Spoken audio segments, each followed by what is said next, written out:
Before we start, the obligatory thanks, but also one from the heart, the fact that all of you, I'm going to extend the word to both you and you interchangeably because one is already contaminated by South America, eh? I mean, you and you sometimes. Here I call you informally and you get upset, and here I call you informally, you say, why are you calling me informal? I don't say, oh, sorry, I'm in Europe now. Well, having clarified this point, I want to thank those of you who are here for a very simple reason.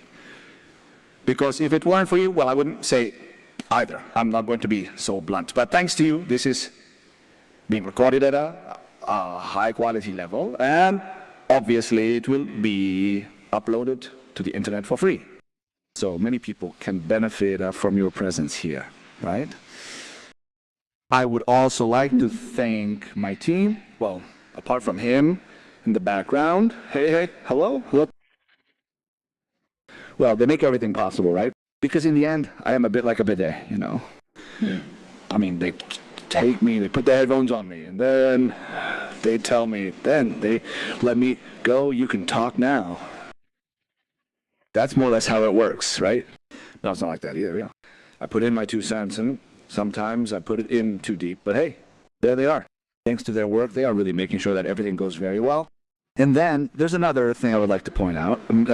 I know that it has been published here on the internet, but when I sign books, I don't know why people shouldn't read, or don't want to read, or are interested in other things, or whatever seems great to me, but then they always ask me, hey, Enrique, what if I want to get in touch with what you do, the courses that you don't do, what do I have to do? What do I have to do? I think, but if they've been posted, right? Well, it's easy. Go to enricacorbera.com, and there are all the stories, and that's it. Okay, very good. Let's get started. Do you see how this works? Can you give me a screen like this? Very good. First question we can ask ourselves before we start. Why projection at work? Who else? Who else has followed me to my conferences? We can't talk about, let's talk about work. Work, still an important aspect of our lives. And the fact that we talk about work, or personal relationships or couples, is exactly the same to me, by me. To understand the title of the conference, projection, requires a mental predisposition. What are we going to talk about? How we'll approach the story. You know, the projection that shows movies at work, right? No, you don't go to work and a movie shows up.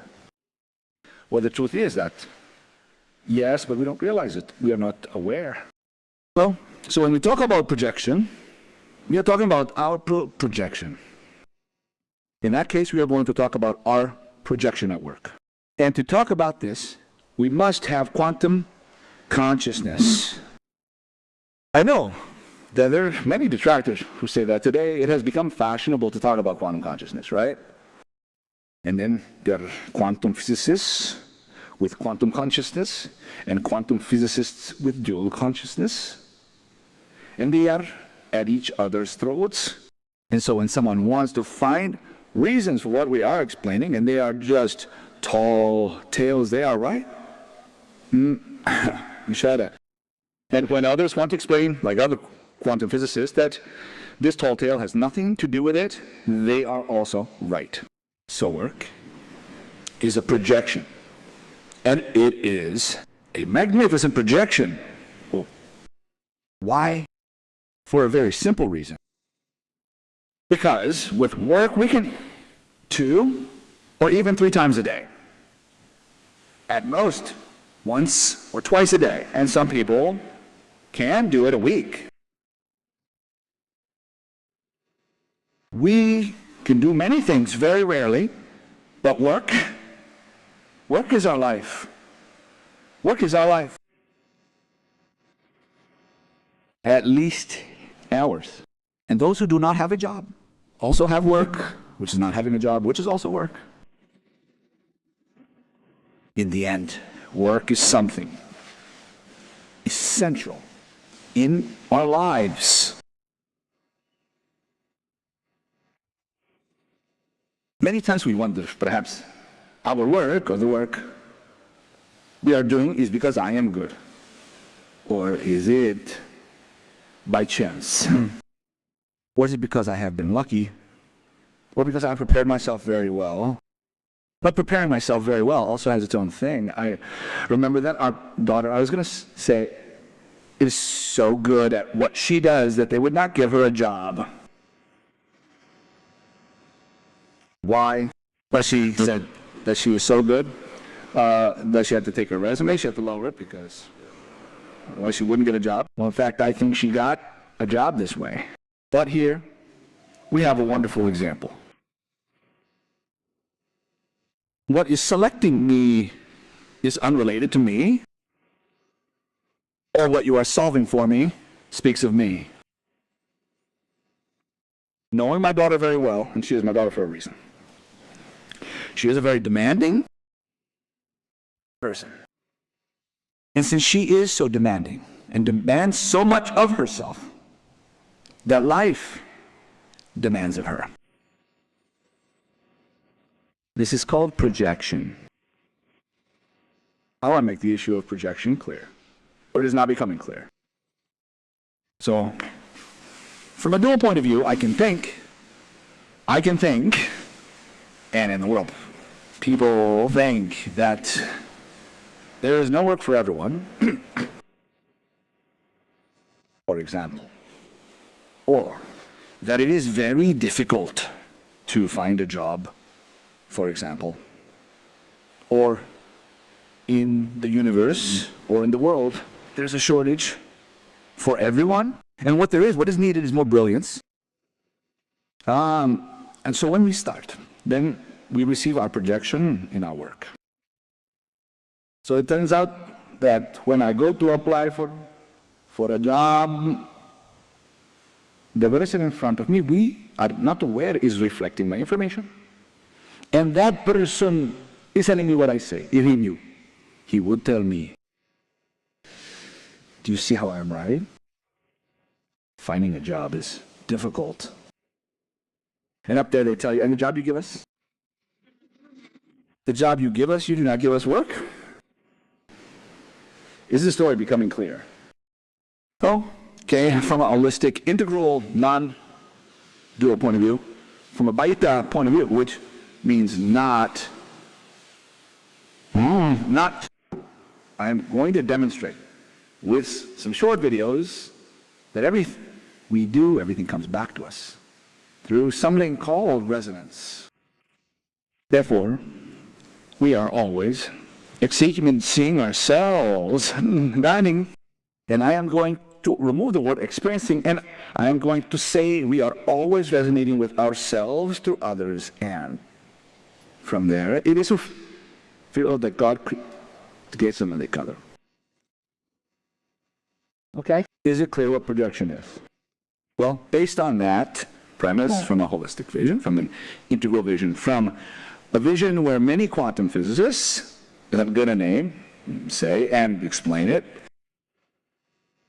let's see what today's conference offers us, because the conference is fun.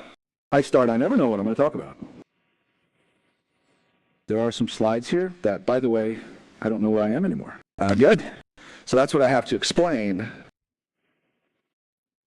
One very, very important thing at work is that we project our worth. Do you know how many cases I know of people who fall in love, meet a boy or a girl, and don't introduce them to their parents because they're embarrassed by the job they have? They can't imagine it. At work, how we project our worth, if you don't have a certain level or a certain category, you're worthless. Oh, and in the dual world, anything goes, as long as you get to the top. So we're in a concept that is not at all biological, nor holistic, nor quantum, which is that of competition. In other words, in order to acquire absolutely anything is worth it. And we forget the most important thing, which is how the universe really works, which is collaboration. So, my question is, and we're still talking about projection, How are you in your work? In competition or in collaboration? Do I keep information? Or do I show it? I make them think, okay? And we're done weighing. Do I keep my information? Or do I say I don't tell you everything? Because then you'll know as much as I do. Look, when I started with the videos, God knows why it was like that. One thing that many people criticize me for is, hey, why do you explain everything? I answered, why don't you explain everything? Because if you explain everything, then people leave just as much as you do. And what are you going to explain to them later? I said, it's true. Let's see, I've already given 5 conferences. Right now, I don't know what else to tell you. Well, I won't tell you more. Nowadays, not only do I give conferences, but when I tell my team that I have 3 or 4 conferences prepared, they start to panic and say, don't worry, it's not that much work, is it? Another very important thing about work. Some people say, it's just that there's a lot of work at my company. One day I told one of them, oh, yeah, that's great, isn't it? It's not that there's a lot of work. And I said, man, if there's a lot of work, well, they've hired you. What do you want them to do? So you can be annoying at work? I once told the quantum field, look, I'm going to complain about everything except one thing, having too much work. I mean, you can give me all the work you want. Projection. Resonance. That's what today's conference is about. It's about me at work, how I think, how I feel, how I exchange information. In the universe, everything is information. Information can't be blocked. Information is going to come out or jump here or there. It will come out. Then there are those who are in and are fed up with that job. Besides, they say it like that. What a shitty job. No. They don't leave. Oh, no. This is like having a girlfriend that you don't want anymore. You say, why would I let her go? When I get another one, I'll let her. Huh? They follow me, right? Yes, man. Who hasn't been through this? No, I have to put up with being fired here. Expense of the people might think that unemployment benefits are a cow that everyone will suckle from, but they don't know that there is a cow. Thank goodness there are others who work so that the cows can get their fill of milk and we can suckle. Does this ring a bell? Then, of course, when they run out of milk, because the cow, specifically the teat that feeds this person, which is a cow that has many teats, runs out of milk and says, oh, there's no more, something has to be done. And someone says, maybe you have to work. I don't mean to fill the gap because someone wants to fill it. So they say, yeah, but I haven't worked in a year and a half. And I'm rusty. Sure, so much sucking.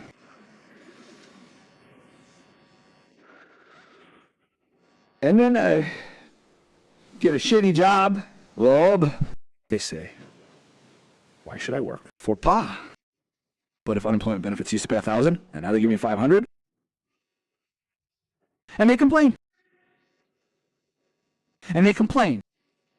It's funny how people complain about what they receive and don't ask themselves what they are giving.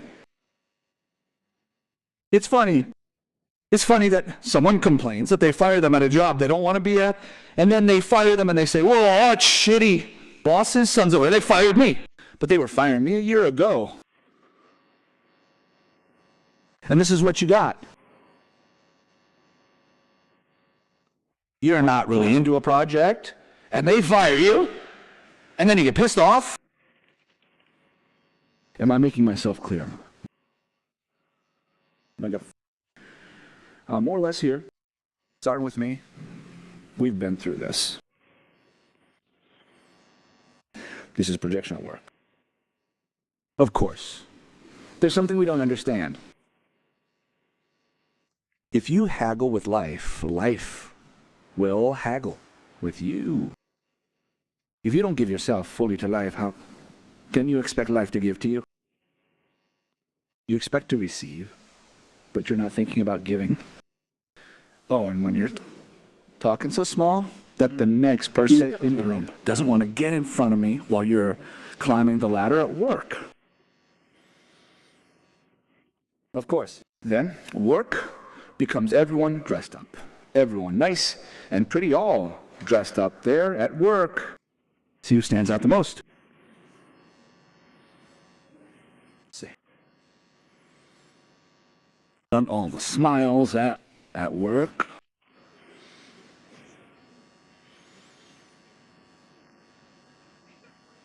Yes. Work. I mean, that just happens by itself. You get all this is automatic here, right? I'll keep going because work is about focusing. This is one of my favorite things. Why did they tell us that we would earn our bread with the sweat of your brow? We are all here, and those who are not here are hypnotized. We are programmed. It's called the collective unconscious.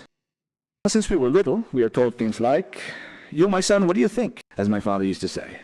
That I get my money from trees, or from under rocks. You don't know what God said. You will earn with the sweat of your brow. Some of the ones in front of you, but it's the same. Those don't count, right? But it's like, earning money. There's also a damning phrase that says, this guy. This guy has made it through. Oh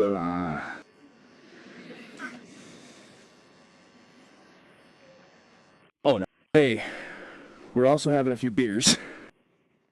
That guy's made it. He's got 10 million euros. It's definitely not through work. Yeah, that's automatic. Well, I don't know if that guy has made 10, 15, or 20 billion, whatever. I don't know, and I'm not here to say, but I'm going to tell you one thing. If you think like that, you'll never get there.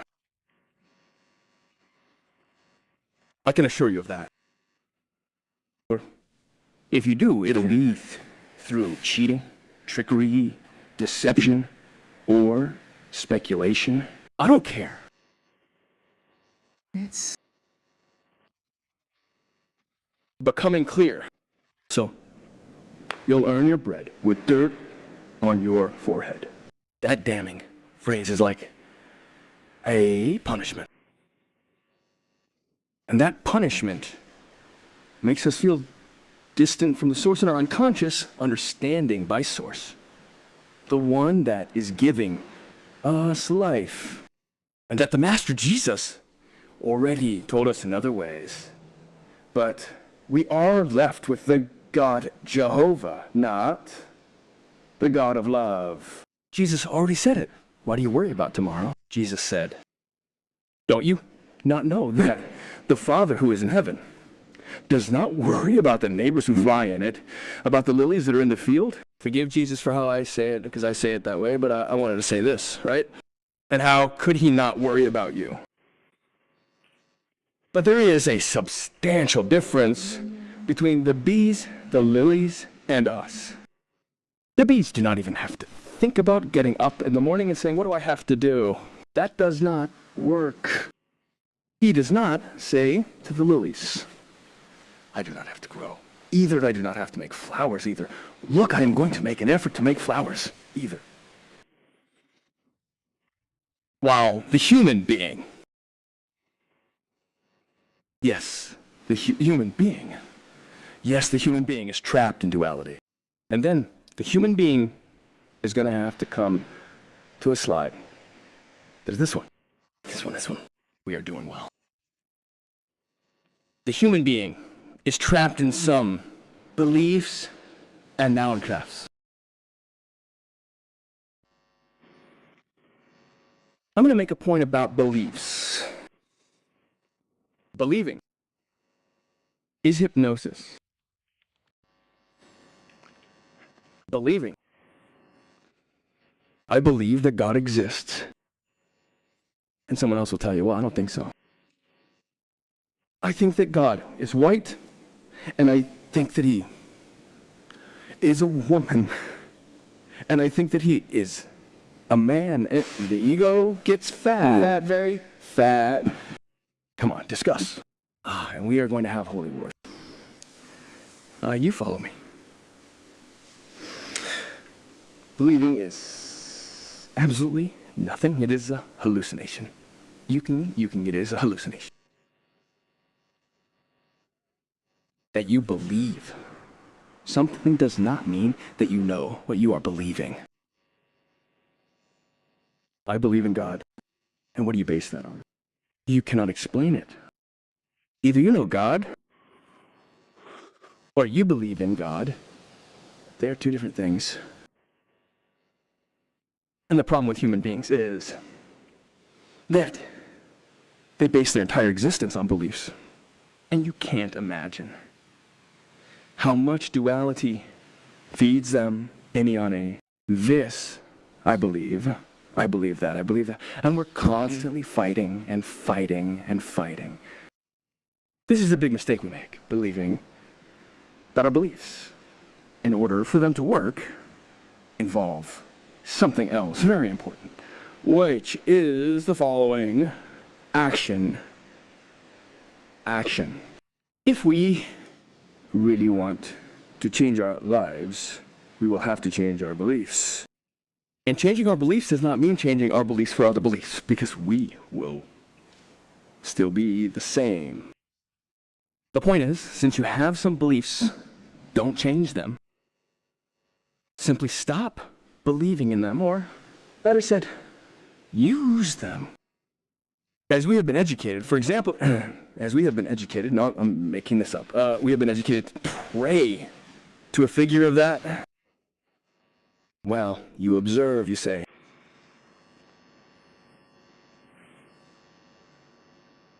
He is praying to a figure of that if it is the saint, but you know for sure that the saint is made of plaster.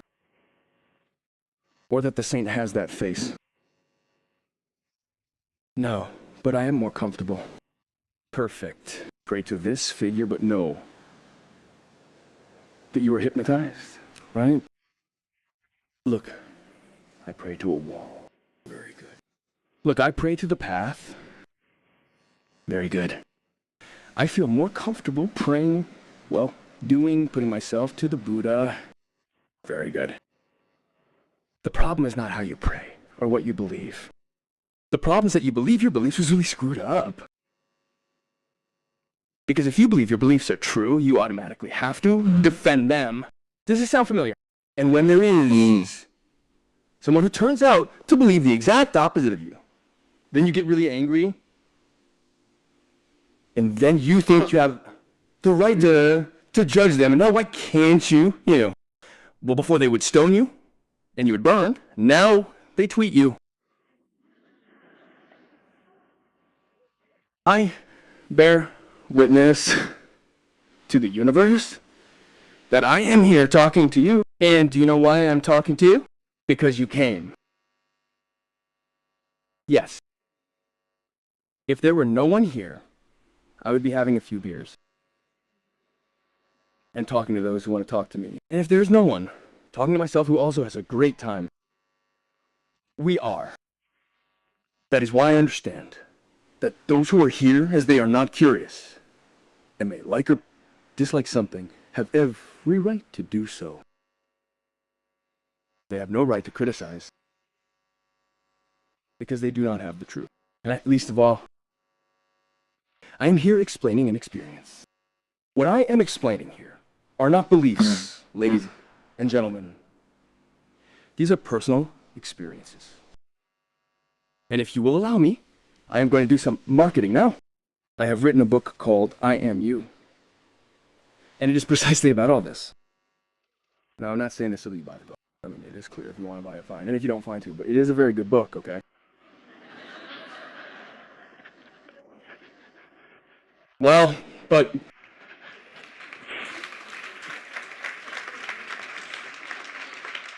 you know very well. Well, I talk about many books that I say are very good to me, and I recommend them.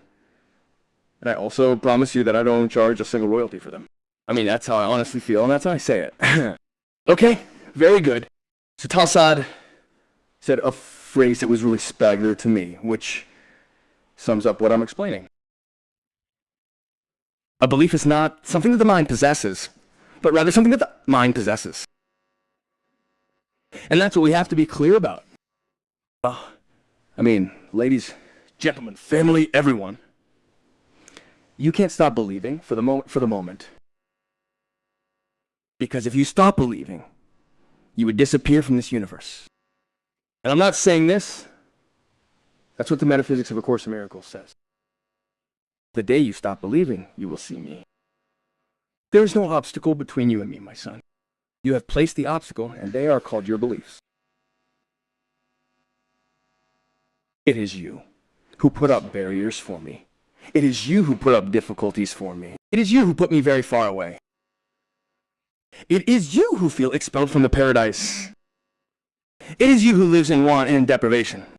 It is you who has believed that I am not going to feed you if you are not capable of earning your bread with the soil of your forehead. Someone has to say that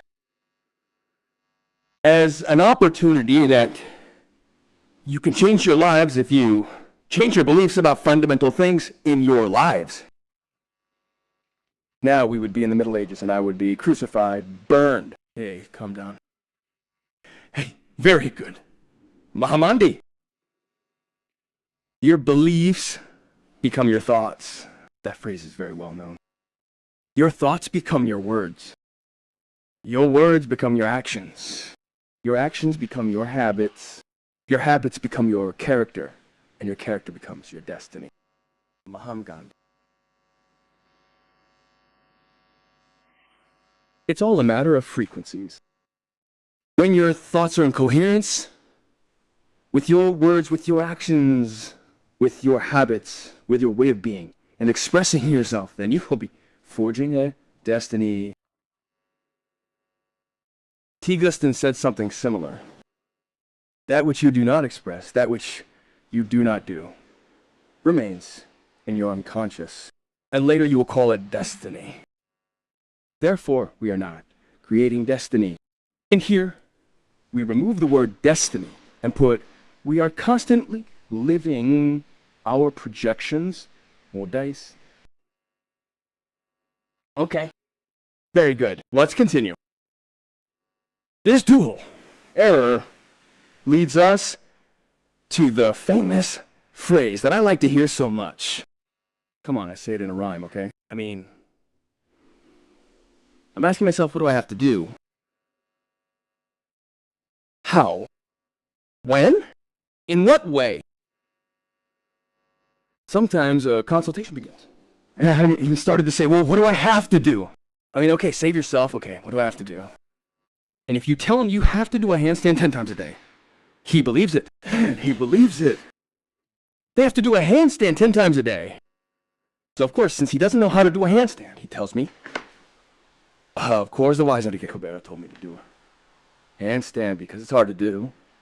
And he knows better than anyone that when I do a handstand, I don't know, I'll find the job of my life, I'll find the man of my dreams, or I'll find, I don't know, that he's going to give me a Ferrari. He keeps always giving our power to others.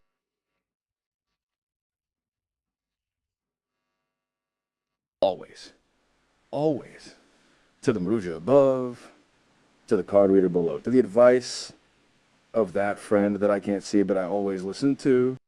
In short, we're always the same. So, we're always doing. And then they tell us, are you looking for a job yet?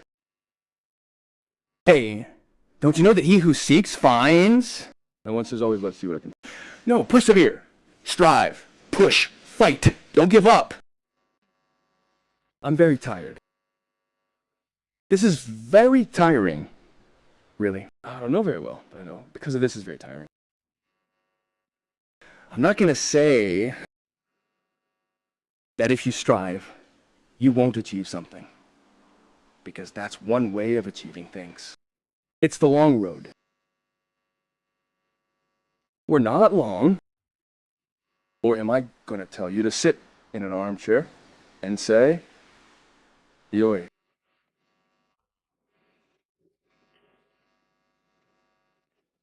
I'm going to rest while I wait for them. Which prevents you from knowing what work the universe is going to send me, which may be very tiring. Because, yes, I do think that the universe will send me the work. But the universe will really send me the best work. You follow me? We're always negotiating. We're always negotiating. Look, I could spend hours talking about this because I'm a great observer. So I'm a great observer, but I'm also an observer of everything around me. And I realize the stupid things we say to each other are our work. And what people think about the job I have. I remember when I was very young, because I was the eldest in a large family of 10, and as you can imagine, money wasn't exactly a big deal. Also, my parents' beliefs were that work is work. You have to work hard, right? And one day, I wanted to indulge myself. I don't know. I don't even know what my whim was, but because I don't know if I was 17, and I was very naive. A friend of mine who has a restaurant said, hey, if you want to come here on the weekends and wait tables. I said, because I have a job that's killing me. I said, I'm signing up, and I couldn't think of anything else to tell my parents. I'll go to work later. Well, what did I say? For the love of God. How are you? How are you, our son? Going to work waiting tables? I thought, what's going on? What's going on now, waiting tables? I mean, they've told me you can earn a lot of money. There was a time when all the young people went to the coast. Look, you'd go to work, and on the way you'd pick up whatever you could there too. There was some cattle around there, you know? No, so, like you have but I couldn't go. My friends tell me, well, we already know that friends are really good at it, right? 3 French girls, 5 Swedish girls, and I don't know which one I'm working. He says, oh, on top of that, plus that, they really had money. Huh? They're seeing. Oh, and parents are supposed to love you the most. We don't doubt it, but just because they love you the most doesn't mean they're right. That's another story. Okay. What's true? In my own reflection. You understand those words. Seek and you shall find. He who seeks finds, perseveres, strive, push, fight, and don't give up. I'm not going to change the words. I'm not going to change them. I'm going to give them another meaning. Seek and you shall do. You don't have to look outside. You have to look inside your heart. You have to feel what you want to do, not what you think you have to do, or what you've been told you have to do, or or what you've inherited, what you have to do. The saga of osteopaths, the saga of gynecologists, the saga of dentists, the saga of ENT doctors. It's all a saga. First, seek. Sure, seek and you shall find, and you will surely find. Persevere. Sure, that's not about saying, look, sir, university, quantum field intelligent energy. Let's see, what's my best work? You'll tell me. Goodbye. Well, I'm not saying it doesn't work that fast, but for it to work that fast, you have to be very coherent, right? It works fast, but you have to be very well aligned. In other words, the antenna has to be well placed. and the frequency is right. Let's continue. Make an effort. It's not about physical effort, but about an effort to keep your mental attention on what is really creating your life. A Course in Miracles says that you are too tolerant of the wanderings of your mind. Does this sound familiar? You are too tolerant of the wanderings of your mind. What does that mean? Well, that we let the mind do its thing and you find it. And on your way, and you see, saying,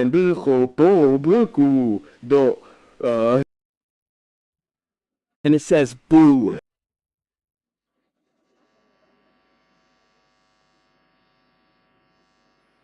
Yes, yes. Right heart. Push, fight, don't give up. These are phrases that tell you stay alert. Stay alert because you are not your body. You are not your mind. You are consciousness. And the problem, my dear friends, the problem is that as a consciousness that I am, and like you too, our mind sends us a paraphernalia of things that we call life. And I am consciousness, and therefore I am connected to universal consciousness, to the quantum field, to the field as McTaggart would say in a very good book, The Field.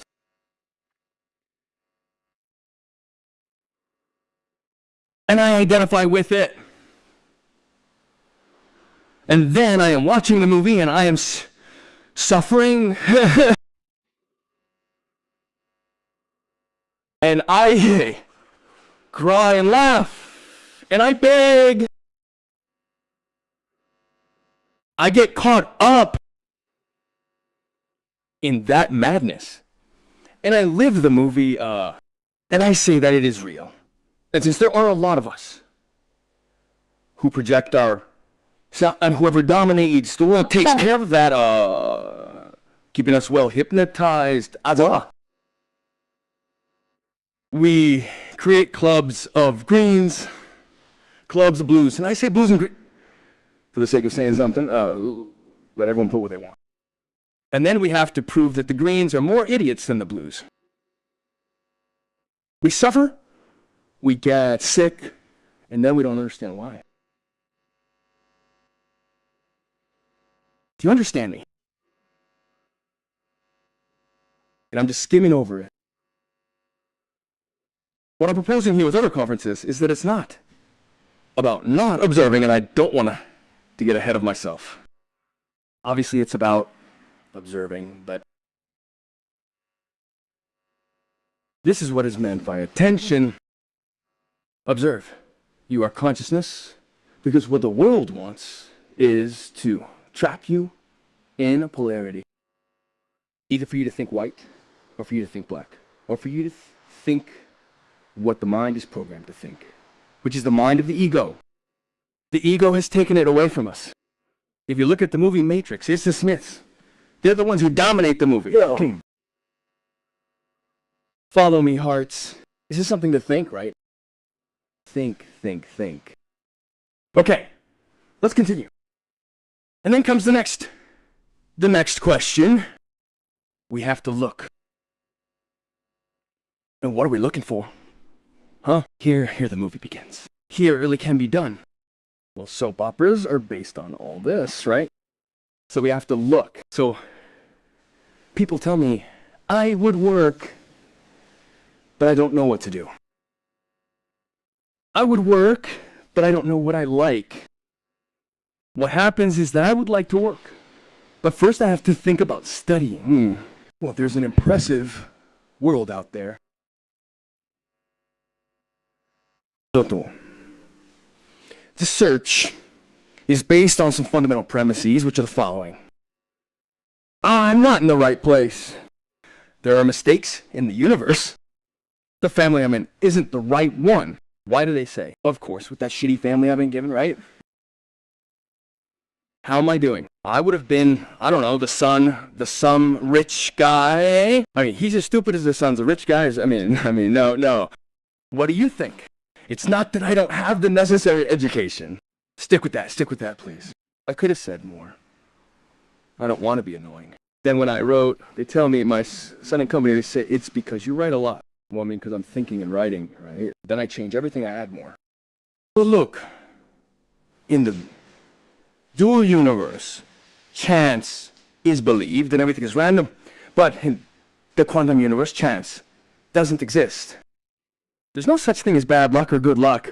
There's only resonance. Therefore, if you're in the universe, it doesn't get the wrong family.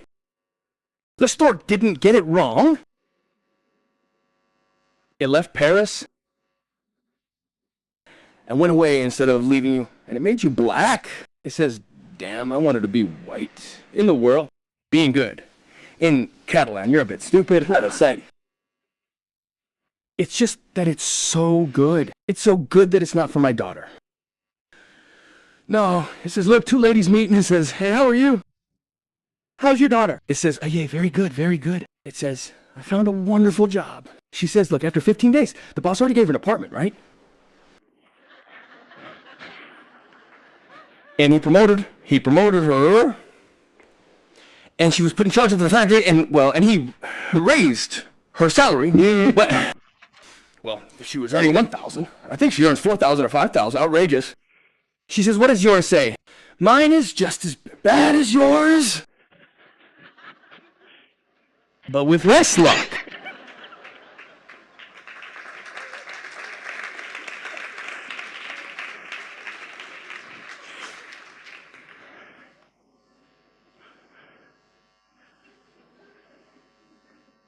You know what's good?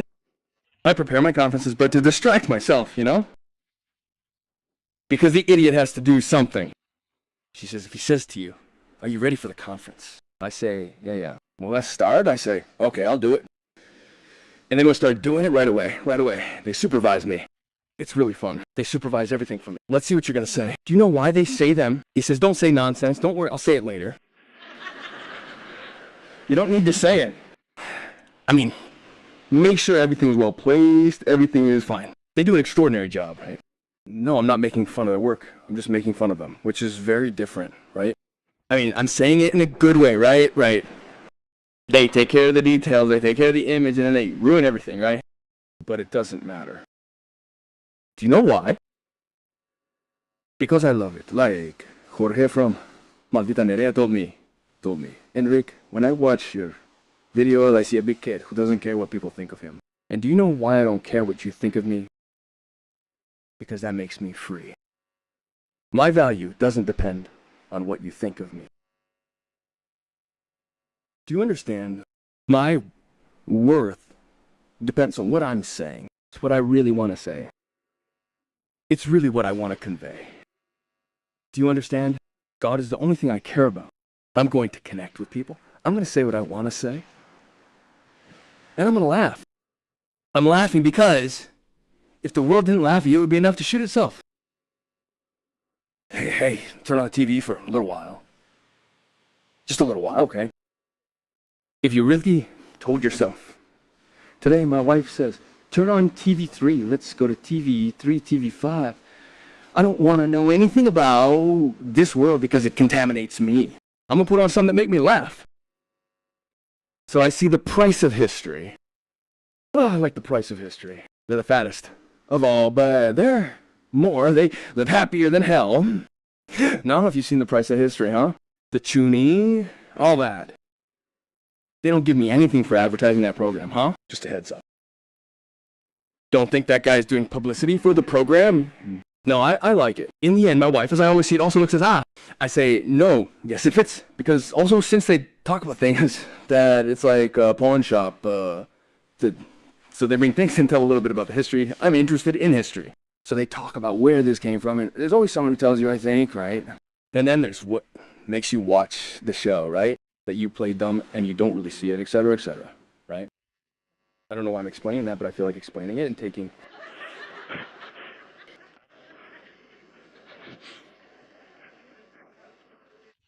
as a job. And here's a job. Very good.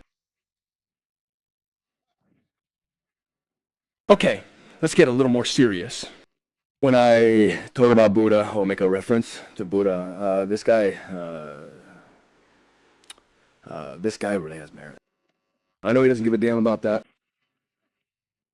But this guy, 2,500 years ago, the things I was going to say,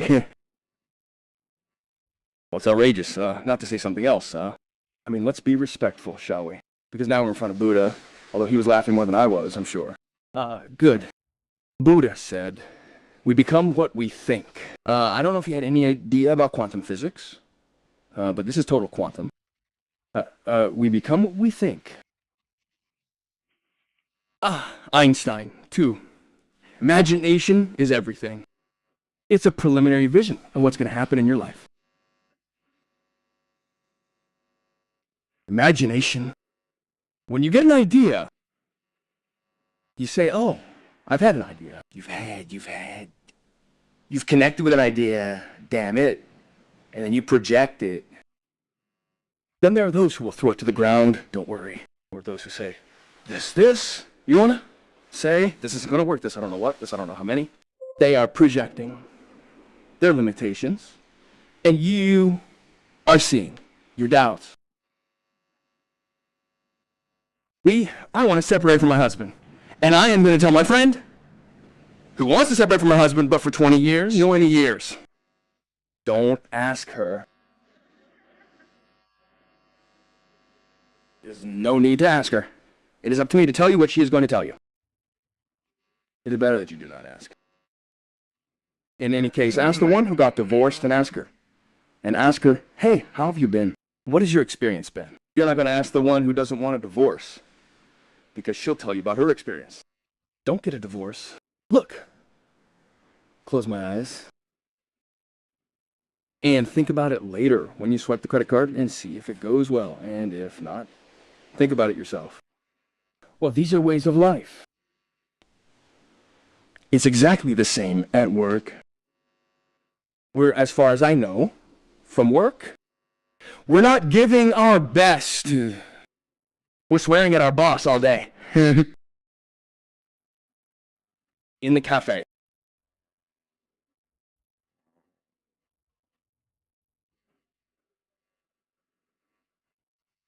And working for what we're paid for. All bosses are definition of a boss. Whoever throws the first stone, whoever is free from having said something like this, I won't.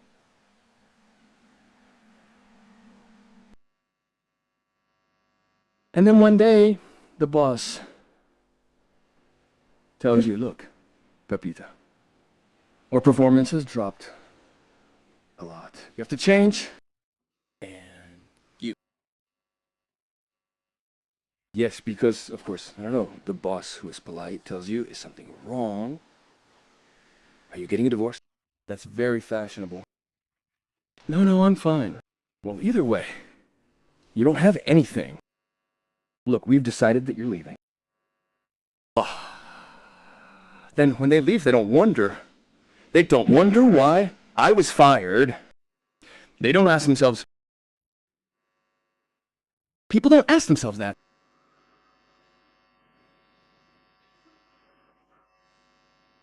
Don't ask themselves, oh, look, I just got here and he passed me by and I'm 20 years old. But they don't ask. She's been playing around for 20 years, playing around with things that don't sound right. And that her boss wanted to fire her, but couldn't because it was too much trouble. They don't ask her that. Then another guy walks by who knows what the boss thought. Okay. At school, I have a phrase on the wall that's the following, and you already know it. Don't complain. No, this isn't it. Sorry. Out. This isn't it. It's just that the next slide is already there. Damn, I'm going faster than the screen is. Okay, let's continue with the phrases like this. Those phrases, the following ones, don't complain about what you think you lack, and be grateful for what you have, and that's how you'll experience gratitude. It's anonymous. A phrase that I read once and I thought, man. And on top of that, we don't know what it is. He also didn't care if they put his name on it or not. But remember it. Don't complain about what you think you lack and be grateful for what you have. And you will live in abundance. Because if not, you will live in your lack. What am I explaining? Is this clear? These others that are like this, that are in the Institute, that is, love what you do. And what you do will love you 100 times more. Well, this phrase is based on a fundamental premise. That you are not in the wrong place. Do you follow me? You are not. Like if you were here, if you were there, if you had the position. No, you are in the perfect place. And what you have to start doing is loving that. Giving all your heart and soul to what you are doing. Whether it is picking up, drawing plans, or operating. If you do that for love, look, I'll tell you an anecdote about Buddha. Again, because of the respect I have for him. In the monastery where Buddha was, those who wanted to be monks would come. It is a Buddhist tradition that I believe is the firstborn. I think they take them to the monastery. It's more foolish. It is more foolish than a shoe. And there is a Buddhist tradition that the monk, the lama, has his neophyte there, I don't know what they call him, so that he can learn. And nobody wanted him. Nobody. So of course, they told him, Buddha, master, nobody wants this guy. He shouldn't be fit to be a monk. Of course, Buddha, in his infinite compassion, obviously didn't say, are you an ass or what, to the monk. Because what Buddha said to him, let me, Buddha, give you my opinion about you.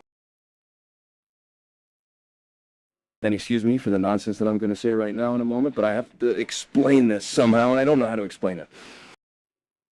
I mean, of course he is above this, but the monk doesn't understand anything.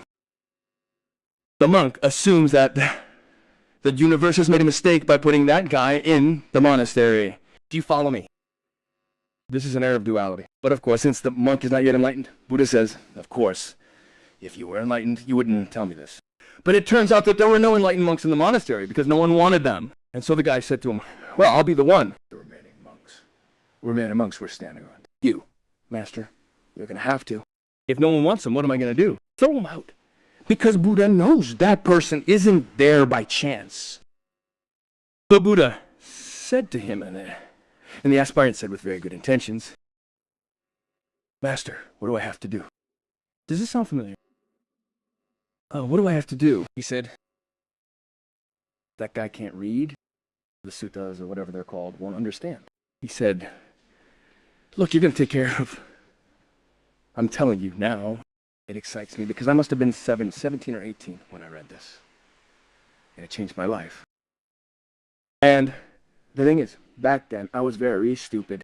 I'm still just as stupid. The thing is that I seem smart, but it's the same. I'm just as stupid, don't worry.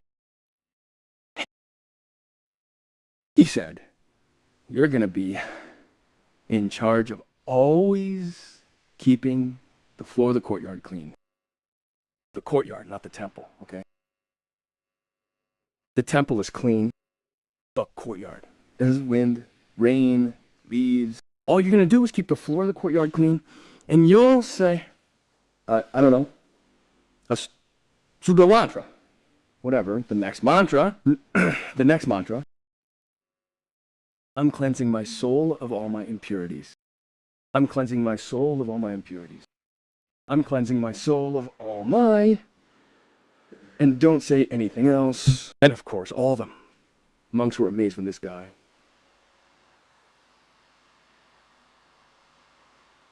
One, love what you do. And what you do will love you 100 times more. My advice, which is free and included in the price, is this. Wherever you are, Give the best of yourself and don't worry about anything else. Except giving the best of yourself. Whether it's cleaning dishes, cooking, cleaning up, whatever. Okay. Very good. The experiment consists of a plate. You put a frequency on it. Grains of salt, I think they are, and according to a frequency, they draw some figures. Is that clear? Do you know that they are transmitters and receivers of frequencies? Well, let's see how you think. Of course, by us. So one of the mistakes you have is to believe that your thoughts don't go anywhere and don't create any form.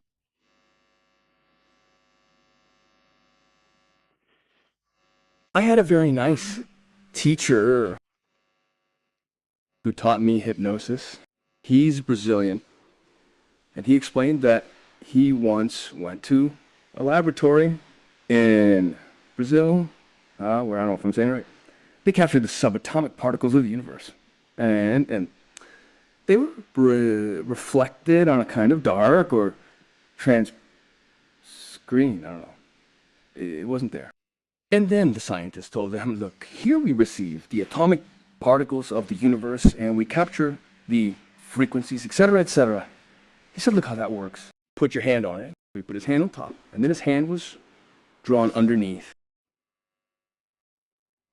And you stop the particles and tell yourself, okay, man, okay, go ahead. No. Remove your hand. And now please think intensely about something that affects you emotionally. And to their surprise, a shape was being created on that plate. Okay. They are becoming aware. I mean, it's as simple as this. By being there and inputting that frequency, a shape was being formed. I don't know what shape was coming out or what wasn't coming out, but shadow began to form. And the scientists say we are studying this because we are demonstrating, and this happened more than 30 years ago. But that is not said. It's not said. That is used. That is like the internet. When the internet came out to the general public, the internet had already been operating at a secret level for a long time. Never worry when something comes out of the public domain, the others have already studied it well. So with that, we know how our thoughts really have a frequency. They create a shape, and if our thoughts focus on something and we're blackmailed into something, they are going to create a shape. But this is something that has always been said, and that science is proving, and many parts are hiding. Very good. The power of the mind. Jesus has a parable that I like very much. Well, I don't know if Jesus said it or not. They say that Jesus said it, but it doesn't matter. Well, the important thing is that the parable is the parable of the sower, and it has to do with what I'm explaining now. And he says, I'm going to read it verbatim. I think it's the Gospel of Luke or something like that. It says, behold, a sower went out to sow. And as he sowed, some seed fell along the path, and the birds came and devoured it. Some fell on stony ground, where there was not much soil, and it sprang up quickly because it had no depth in that soil. But the sun rose, and it was scorched, and because it had no root, it withered. Some fell among thorns, and the thorns sprang up and choked it. But some fell on good soil and yielded a crop. What is 100 times? What is 70 times? What is 30 times? Whoever has ears to hear, let him hear. Okay. The field is the field. Is the field. Lynn McGar talks about the field, and there's a movie called Field of Dreams, something like that, where it's like Kevin Costner. It's a movie. It's like movies have to do with us. So the field is that universal mind, that matrix. The seeds are our thoughts and the beliefs that we place in it. It's like the plate. It's this. That's why The effort that before I was telling you at the beginning is based on the simple fact that you make an effort to stay alert.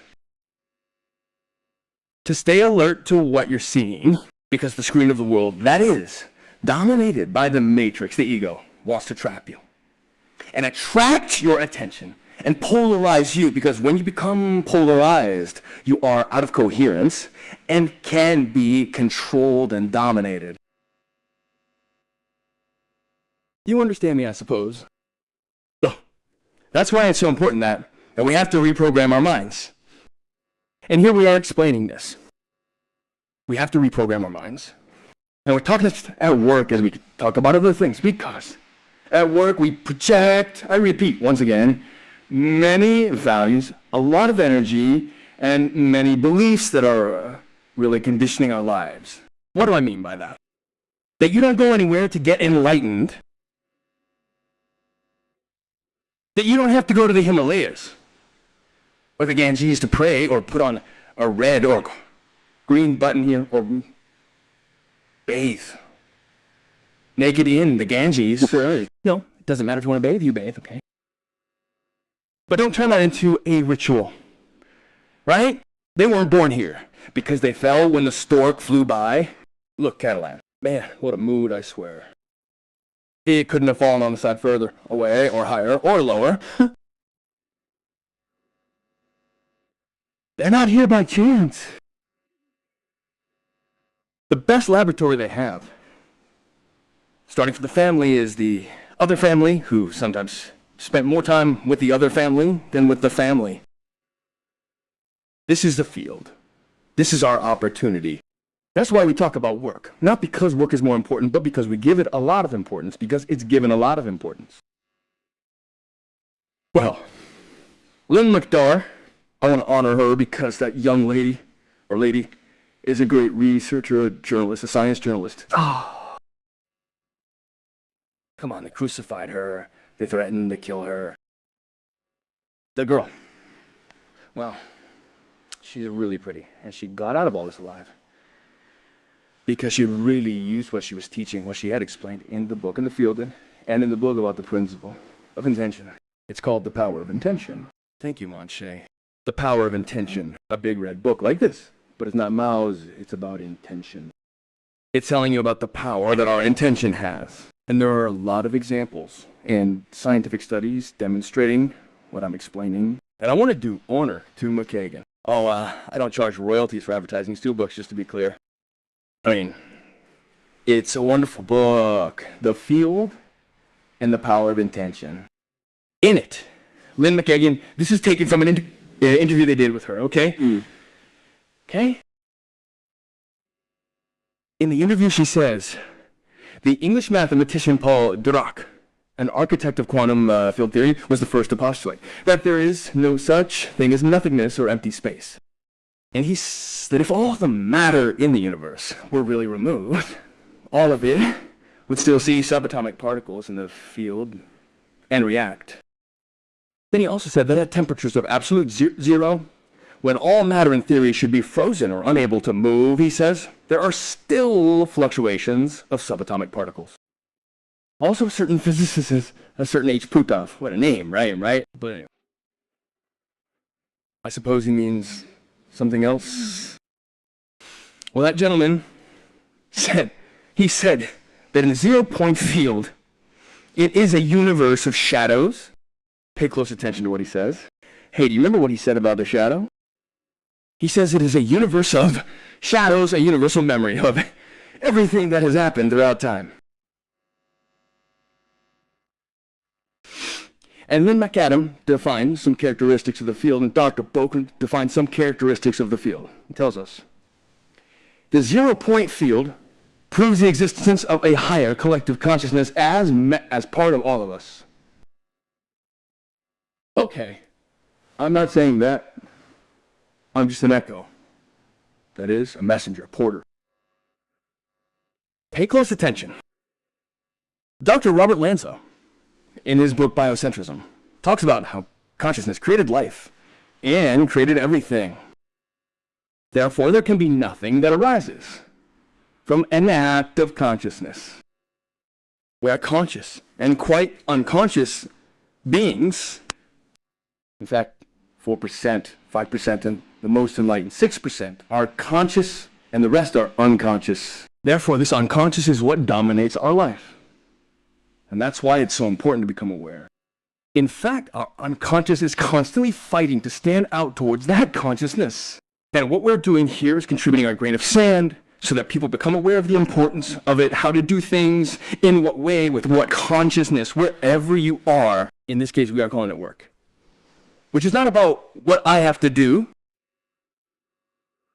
Because people say they do a handstand every day, and on top of that, there are sales doing a handstand, their children do a handstand, and the 5th generation does a handstand. And you say, what are you doing a handstand for? He says, because that's how it's always been done.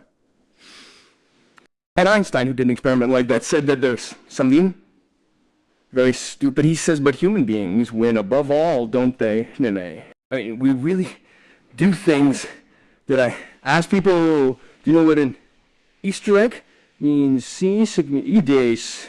They don't ask me one day and say, I couldn't make that chocolate. You hear very well. And the Godfather gives it to them as a gift. Very good. But what for? What is this being done for? An Easter egg. And everyone buys a pasta egg. An Easter egg, sorry. That's worth its money. Right? Okay. And now I don't want to take away the business of Easter people. Let them do whatever it takes. But it's not the same to buy an Easter egg because it's Easter than to buy something. Than to buy some and incredible symbolism and power when you do it consciously. Do you know what an Easter egg is? No. Well, don't worry, it counts for everyone. The price will also be included. Regeneration. Regeneration. Jesus was in the desert for 40 days, hence the quarantine. Because it's a time of transformation, of preparation for Easter. Where did they have to crucify? What did they crucify? Jesus. But the ego is crucified. They follow me so that the new man, the new woman, the new being follow me. And we have to celebrate Easter. The new birth. And what better than an egg, damn it? And buying an Easter egg all our lives. They say, do you know why? I just want them to realize how hypnotized we are. Oh, the other one. You ignore all the eggs. When they tell you, this guy ignores everything. Ignores traditions. I ask them, but don't you know that my egg is cosmic? You don't know that when I'm in my retreat, in my Lent, in my quarantine, listening to my heart, putting my mind still without observing the world. That's why I lock myself in quarantine. Do you understand that? That's why I go to the desert and don't watch TV3, for example, or TV1 or TV6. It's all the same to me. So it's not to get contaminated.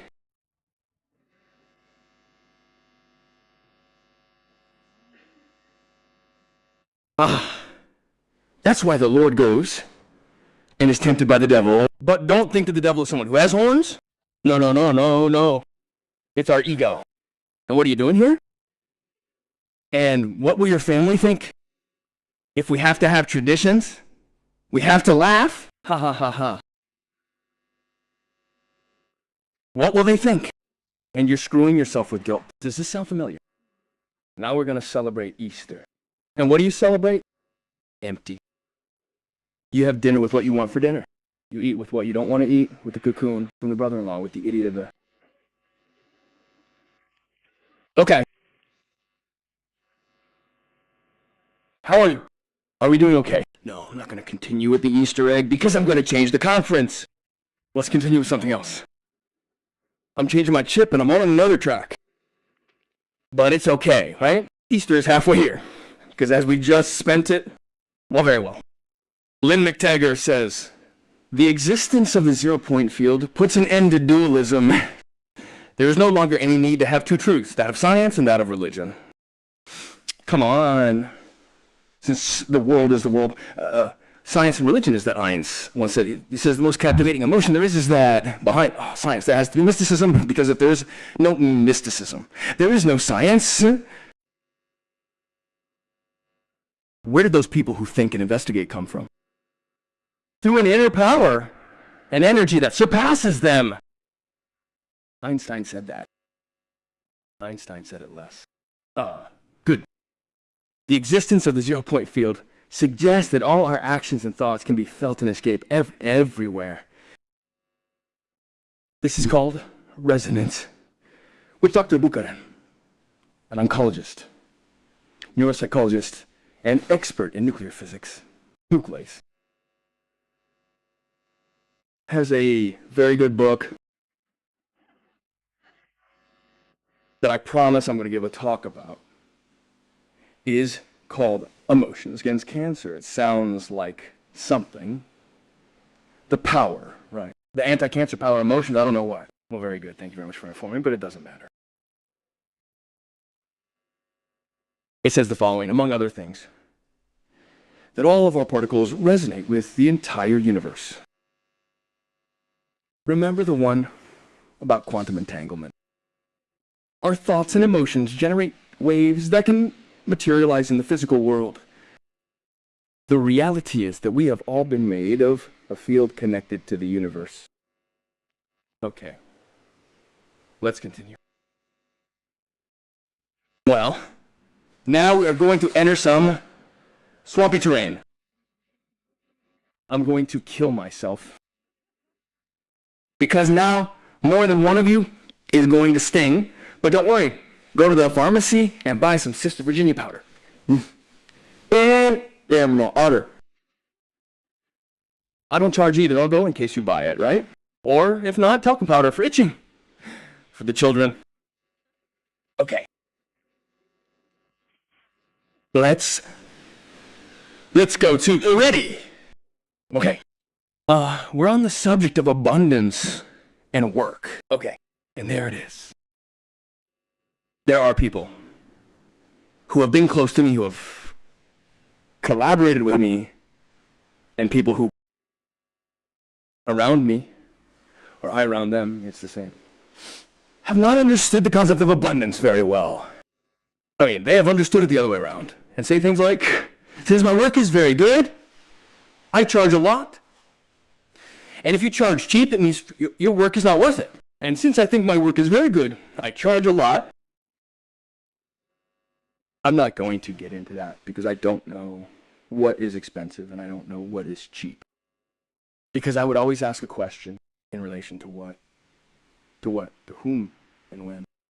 So, well, gonna listen to a violin virtuoso. You can pay so much money that you won't eat for a whole week. But of course you listen to the violinist and you say, wow, it's been 2 hours, but what a couple hours, right? But of course it's worth its money. You've been here for a while and you haven't moved yet. Well, there must be a reason. But because my work is... First I want you to know something. I haven't worked in a long time. Let's be clear. I do things that people call work. We are... Very well. You were right, sir.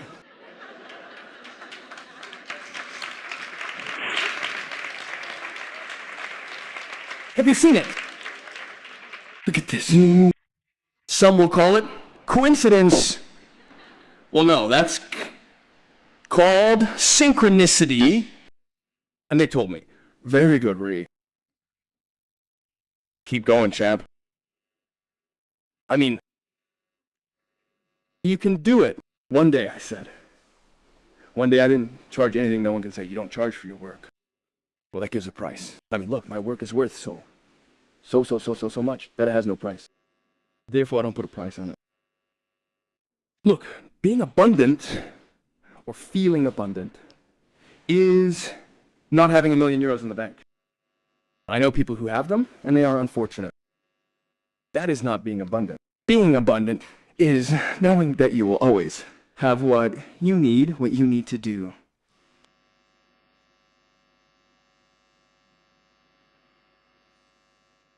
It is living each day knowing that you are gonna have what you need to do. This is being abundant. Then comes another part.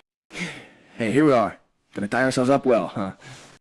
So we associate what is spiritual with not being able to charge money. So of course, where's the money gonna go? To what is not spiritual. And then we will complain. You have to see. Our money always goes to what is not spiritual. As you spiritual people have said, you are poor. But let's see. What is the use of being poor?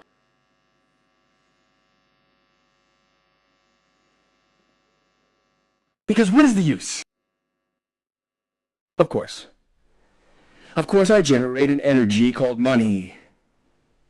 And people criticize me. One day they criticize me because I didn't put just a price. Oh, this is very expensive. Hey, Enric, I don't want to see you anymore.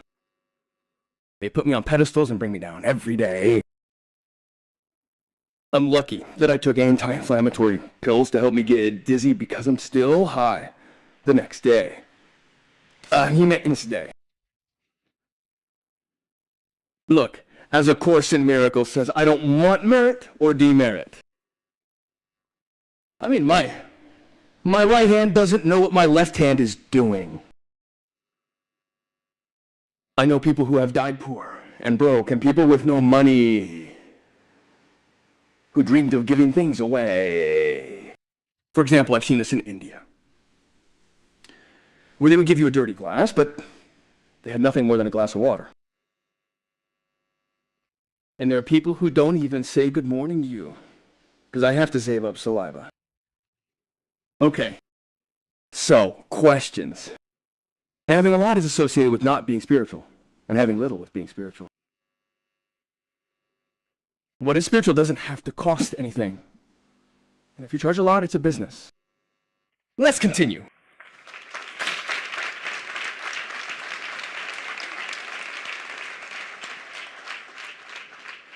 When you give, ask yourself what you are giving for. When you receive, ask yourself what is written. If you don't know what you are giving, observe what you are receiving. And this doesn't change in heaven or hell. It doesn't change anywhere. Showing off that you have something is frowned upon, but that depends. If you're Anglo-Saxon, they tell you, if you don't have anything, don't let anyone know. You show off. And in our Judeo-Christian culture, it's the other way around. Right? If you have nothing, you're poor, and don't buy yourself anything because they might think you have something, because of course it's written, a camel can go through the eye of a needle fatter than a rich person in heaven. So people who are rich here, who don't hide everything, when they're about to die, boom, they give it to church and go home poor. Sure, anyone can do that. I'm poor.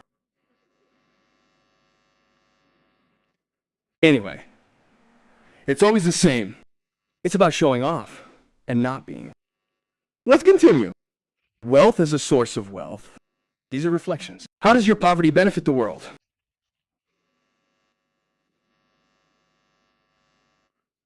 How does your wealth benefit the world?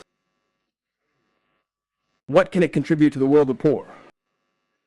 How can you help the needy if there's no capital to support them and give them shelter? Look, you know that this world is crazy. I don't know if you know it. Half the world. And you can see it from Jupiter very well. I don't know, you sit in the Jupiterian chair. I'm going to sit in Jupiter so you can see it well. You sit in the Jupiterian chair where you can see everything really well. and you see displaced people around there who aren't allowed to pass, they throw some fumes at them that make you cry. People cry. Since I'm from Jupiter, I don't know what tear gas is. I'll write it down. And on the other hand, there are collections and trucks to help those who are here. And then there are lessons from people discussing very seriously what needs to be done. And everyone there is thinking. I don't know. What they think so much, especially those who are here thinking about what they have to do, are the ones who have created the problems over there, so that these people can leave here and then have a problem here, and they say, what have we done for them to come here? And they say, what have we done for them to come here? If they have to go over there. Of course, then I have to do a report. And I swear that sometimes I am there at night to do the report. Agent 07 here, sent to Earth, they can't send reinforcements. Because this is already crazy. They don't understand that. Here, some people are collecting things that don't arrive. Or they don't have them here. No. Here we are prepared to receive 3253. Damn, if I... This. And the 3265. Right? Here we have a quota. We accept 1232. How complicated? Plans are. Really, it's a good thing. Movie. Because if it were to them, I'm gonna fall on that planet and see if it ends once and for all because of the stupid things they do. Here, giving, taking here, sending, they're killing things, and people stay calm, right? Women raped, children who arrive alone.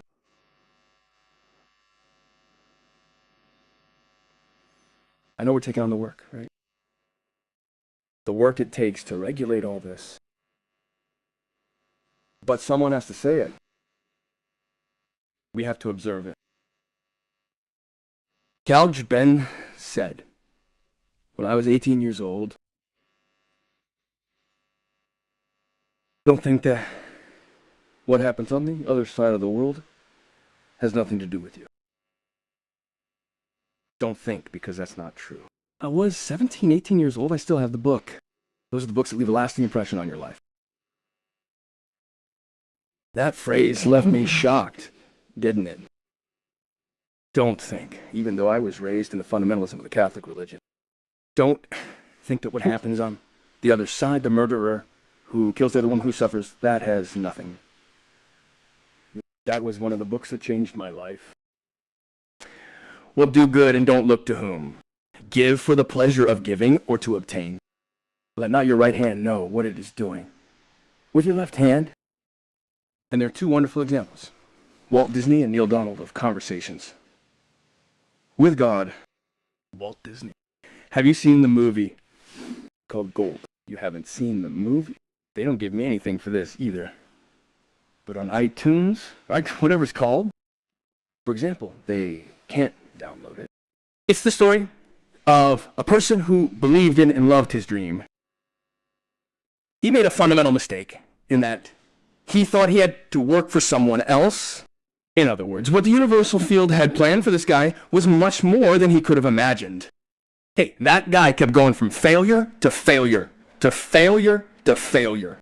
And the universe didn't know how to tell him what to do. One day it sent him a little mouse. He was on the street, and a little mouse came along. Look, someone like me. And the little mouse was so tame, he put it into his pocket, and that's it. What was it telling him? Mickey Mouse. Do you remember him? But he didn't understand. Well, he started another business and went to hell with the business, and another little mouse showed up, and God said to St. Peter, St. Peter, he should have looked for another little mouse, because that one wouldn't understand, damn it. And when things were getting desperate and they had already stuck a sword in his pocket, the wall He becomes aware of something. Well, they play a trick on him, a trap with the contracts. Such and such, and something that he had to sell the films, what he'd done to a production company. Well, they play a trick on him, and he is left with nothing. He is left with nothing. So, I mean, he was already delayed. I mean, it was like the cart had already passed him by. They're following me, right? Yes. That is a magnificent example of overcoming, right? And then this guy said, now it is done. And when he was all ready, that's when he stopped thinking about what he had to do, how to do it, when to do it, and in what way to do it when he gave up, but didn't. Not resign himself. I mean, he stood up and said, this is my dream. What am I not doing right? When he gave up and stopped looking, then the little roundabout appeared to him. But this time it was not that one. But Andrew Mickey Mouse. I'm not going to tell the story anymore. What happened from there? Cinderella came out. The money came out to make Cinderella. And now you see Mr. Walt Disney behind him. Well, he's not here anymore. They say he's frozen waiting for I don't know what, but it's the same. But that's the least of it. The other one is Nil from Conversations with God. Have you read the book Conversations with God? No. Read the book Conversations with God. Watch the movie Conversations with God. Neither do you get royalties for this, right? I mean, watch it, download it. Oh, the book is free.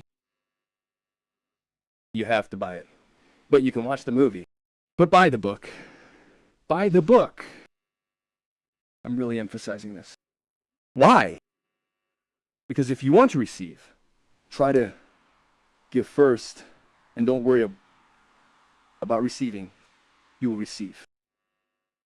Neil has an accident, loses his job, and ends up on the street.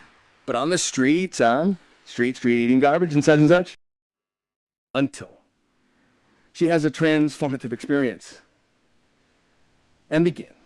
She receives the information from that devil that I will later put a little piece of in her honor and in her example. Am I right? As overcoming, let me look back a little, not forward or backward. Exactly. Overcoming. Winston Churchill failed 6th grade. Thomas Edison. His teacher said he was too stupid to learn anything. The teacher was enlightened. Steven Spielberg was rejected 3 times from the university of his dreams, the University of California, which he knew nothing about. Charles Chaplin's acting style was rejected by several executives because they thought it was too twisted for people to understand. Mary Monroe's first contract with Columbia Pictures ended because they told her she was not pretty or talented. I don't know if she was talented or not, but she had the skills. Let's not argue. Man, I don't think we would argue about this, right? If talent is assumed. Hey, Toyota didn't hire Shoji one Honda for one of their engineering positions, leaving him unemployed. Then he founded Honda. And Marquez ran too. I've taken one, I've taken others that I don't want to forget about. It's just that I didn't want to fill up any more PowerPoint so that they wouldn't cut it later. So I'll take it out. Here's Albert Einstein. He started talking when he was 4 years old. Flutter, do you know who Fred Astaire is? They said to him, this guy can't even dance or act. Thank goodness, right? Without potty training. They told him, don't touch the balls and go cook. They told him, well, I put the balls in, but it's almost the same. They told Harrison Ford that he didn't look like an actor at all. Damn, I like one more. Abraham Lincoln worked as a farmer, and his parents couldn't read or write. Thank goodness. Henry Ford, another one who fell behind. Luther King, another ignorant one. Gandhi didn't make it here, as you might say. He didn't even graduate from high school. What for? He had other things to do. And the Red Bull guy. What's up? The winged bull. This guy was in Thailand. I don't know what he would do in Thailand, nor do I care. Huh? But he realized something, that there was one, that's called observing. And he realized that there were some truck drivers, so-and-so, who were in a bar, and they always just came in and ordered the same thing. Like a cargo, a crot, something, I don't know. I mean, man, it's a question. Look, what is this that they order? He says, no, this is a tonic that the trucks take to relax. Some herbs, they relax, and it gives them a lot of energy, and they keep going for miles. Well, you would have said, look how good. And he said, damn, Red Bull. Go after that winged bull. Damn how it flies. Okay, very good. These are just examples of improvement. None of them were the sons of millionaires or anything like that. Hey, we keep giving and receiving. There we have my friend Gibran. I say my friend because that would be another neighborhood, but pay attention to what this guy said. When you make an effort to give of yourself. However, it is not that you are bad when you take advantage. Hey, let's continue. Because when you make an effort to obtain benefit, you are like the root that clings to the earth and is nourished by its bosom. There are 1,001 paths to being good, and it is not that you are bad if you do not manage to follow the good one. There's some guys, when they come down here to earth, we should put out a red carpet for them. Yeah. But they do not want a red carpet. They come down here to earth to tell great truths, to see if we stop fooling around. There are many vocations, many things that we do, things that I really want you to understand. That is, I am not saying the vocations are good or bad. In many cases, there are people who are trapped in what they don't want to do, and they have to become aware of that. I don't know, for example, people who say, I earn a lot of money and I always have less. I have a money loss program. Why? Because I had a grandfather who spent it on, and that's it. That I would have to spend it. No, I don't have 5 quantum minutes left, do I? Well, good. Work is related to family loyalty. My father's a doctor, I am a doctor, and if I even think of being an engineer, we've screwed up, haven't we? Anyway, earning money is bad. I'm a big saver, my wife spends it all. Of course, that's why women, without women, whoever has to spend the money, damn it. Oh. Conron jobs, caregivers, social workers, among others, etc., etc. Is this clear? Good. Our life, our life, which is our mirror, allows us to find our unconscious programs. Let's observe, this is what life gives us. Our projections, signs on the path that I had put milestones. But it seems that milestones don't fit well, and they said signposts. That I have already explained that milestones, signs are one thing, milestones are another. A milestone is something that when it happens to you, it is that. This, signs, you don't quite get it, but you stumble upon a milestone, boom. It is a milestone. That is, it is a stone that tells you that you're on the path that you have to go. Or so. That happens to all of us, right? To the most sleepy and the most awake, to all of us. Some say, what bad luck, I have stumbled upon the same stone again. It is not bad luck. It is like a little mouse. Let's see if you understand. It is just bad luck. I have met the same boss at the same job again. It seems that it is the same boss. Don't worry, the boss is telling you something. No, boss. Something boss is telling you. They're following, aren't they, hearts? Good. All circumstances have a meaning and a purpose. Nothing happens by chance, not even by causality. Everything is synchronous. Synchronicities, what are usually called coincidences, guide you in your direction. Therefore, you have to be alert. You run into them by chance. Nothing happens by chance. Look, I remember a lady once who told me, oh, Andra, I want to do a Course in Miracles. But you do it on Saturday and I have a job that doesn't allow me to do a Course in Miracles. I said, ask God to fix it for you. The next day, she was fired. So she was laid off, right? So when the Course in Miracles was over, she found work again. She said, and this, you've seen is the best. I said, that's how it all works, my daughter. But let's see, you say, don't say. It's just that work doesn't give me a Course in Miracles because the quantum field says work outside.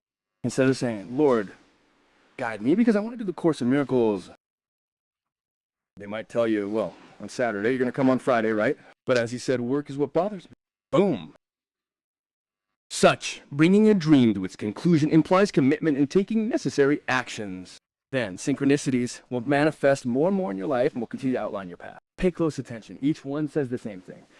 This is bringing a dream to its conclusion implies commitment and taking necessary actions. And then, synchronicities will manifest more and more in your life and will continue to block your path. Very good. Fear, paralyzing emotion. It is said that there are 3 types of people who never make mistakes. Those who are not born. Those who do nothing. And those who have died. What does that mean? That thank God we all make mistakes, because those are what make us masters. Making a mistake is transgressing our inner guide, the voice of our conscience. Dr. Buchanan. Even if you're afraid, do it anyway. No matter what happens, you're condemned to learn. This is mine. In other words, don't worry. Just do it. It's the same. You're going to learn. We have to transform. We're already in the final stretch of the conference. We have to transform. Shakespeare. Lata, my dear brute, it's not in our stars, it's in ourselves. Another enlightened one, Shakespeare. We have to be masters of our destiny. We have to come out of hypnosis as a self-hypnosis. Work is a means to discover our limitations. It's the screen for my projections. For example, Will Smith on compensation. There's a video of Will Smith. Do you know who he is? No. Well, he talks about fear too, which I've changed because that one seemed more correct or more appropriate. Will Smith says, he gives an example. It's a company, a multinational company that has to fire people for whatever reason. So the company tells all its workers, look, we're going to cut staff, and we've planned a severance package of $300,000 so that the people who join this week will be given $300,000, and they'll leave with $300,000. If they don't do it now, when that time comes, they'll only receive their legally deserved pay and be on their way. Only 50% took the money. Only 50%. And he says, because they didn't see themselves capable of doing anything else, because we settled into something, Allah. We are in a comfort zone, as they say in Gestalt. We don't want to leave that comfort zone. Oh, it can't be, it can't be, it can't be. There is nothing more powerful to live our life than knowing that the only time we have to do things is right now. And now. And what is more important? What I decide to do in this moment, and in this very moment, is going to condition my next moment. And we see situations as annoying. Everything that makes me move is annoying. When in reality, the only thing that exists in this world we live in is change. And sometimes we have to get kicked. When we fall, we have to get up, and we are going to get up stronger. When we make a mistake or what we think is a mistake, before beating ourselves up, let's see what we have to learn. Ooh. When someone fires me, don't blame the employer and ask yourself why life gave you that experience. Don't label it unfair or whatever. Don't take sides. Being abundance is for everyone. We live experiences that we don't normally like, but they're the ones that kick us where the back ends its name. Follow me, which is called ass, period. They kick you where it doesn't sound, so that you move. Because it doesn't go away even with stain remover. You don't move at all. That's what today's conference is about. Therefore, we have to learn to unlearn. And we're going to focus more on biology, which I always do. Of course, we have a body, we have a brain, and we have to learn to use it. I'm going to put on a video right now from Natal that I recommend you watch, and I don't need anything else to tell you. It's called The Spillover of Enlightenment by Jill Tyler, or Boyle, it's spelled Boyle. She's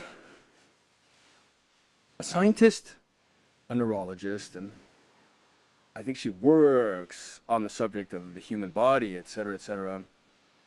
And she had a stroke, and it completely blocked her left hemisphere.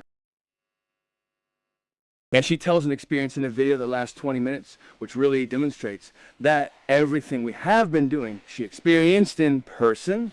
She was able to experience it herself. She says, how lucky I am that I was able to experience what I studied in myself, and I saw what it really is. And it clearly defines what a right hemisphere and a left hemisphere do, which, if you don't know, the left hemisphere is separated and joined by the corpus callosum.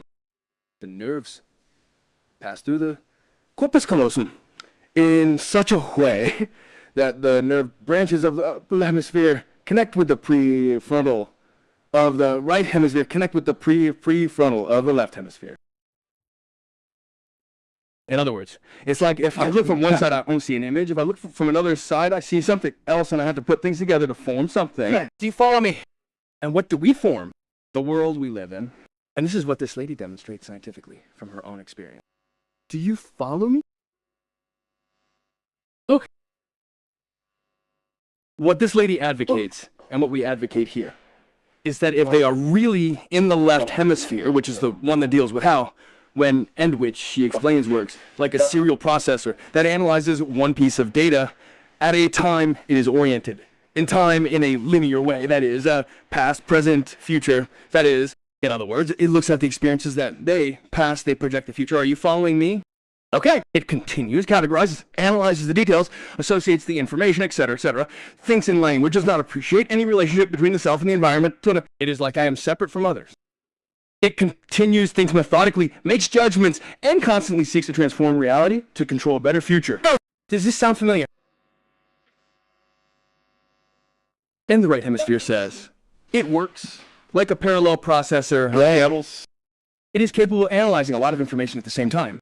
It is only oriented in the present, only in the present. It has a great connection with the individual, their selves, and with their entire environment. It thinks in images. It is creative and artistic. It has no concept of self or non-self. Okay. This lady's left hemisphere is completely blocked. Totally. And she saw the world only through the right hemisphere and explains it. Okay. The left hemisphere thinks in how, when, and in what way. It is dual. The right is intuitive. It listens. It thinks holistically. It is non-dual. The warm body unites both hemispheres. The right side receives information. The left side tears it apart according to the Wuxi. In other words, everything we receive comes through the right side. And everything we absorb, we do through the left side.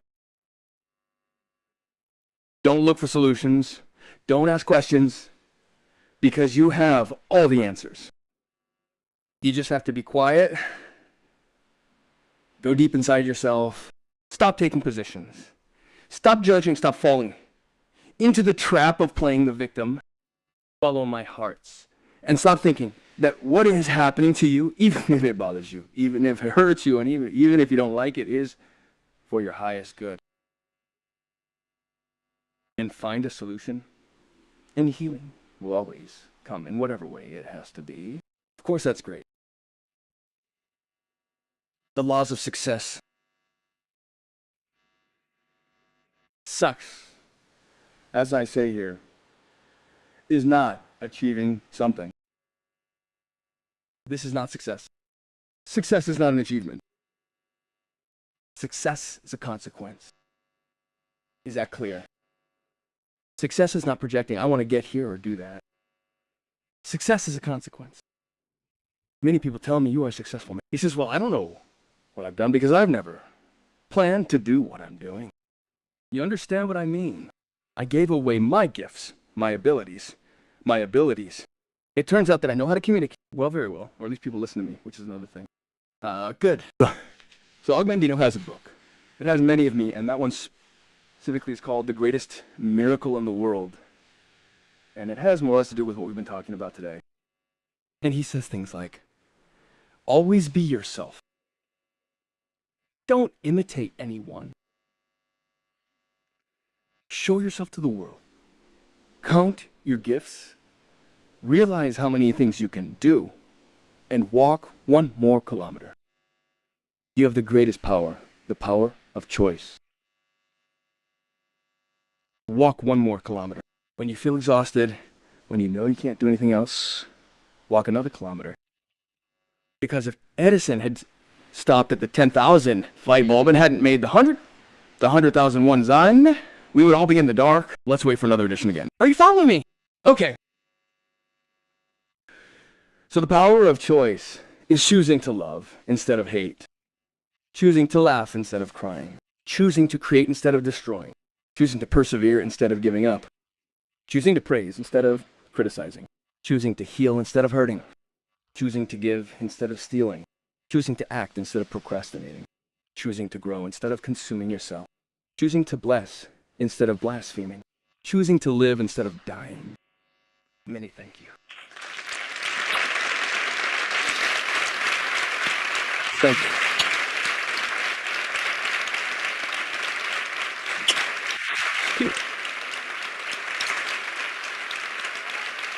Thank you.